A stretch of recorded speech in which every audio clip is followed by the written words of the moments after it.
It is my opinion that you do not really understand the concept of banking. All the banks are broke. Bank Santander, Deutsche Bank, Royal Bank of Scotland, they're all broke. And why are they broke? It isn't an act of God. It isn't some sort of tsunami.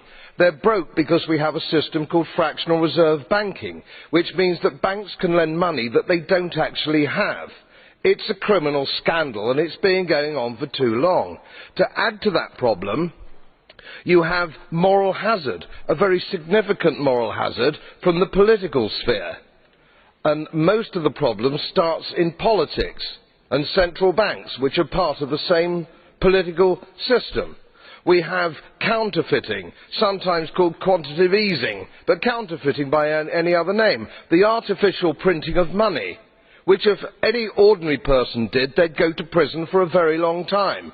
And yet governments and central banks do it all the time. Central banks repress the amount of interest that rates are, so we don't have the real cost of money.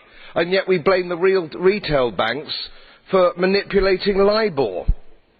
The sheer effrontery of this is quite astonishing. It's central banks that manipulate interest rates, Commissioner.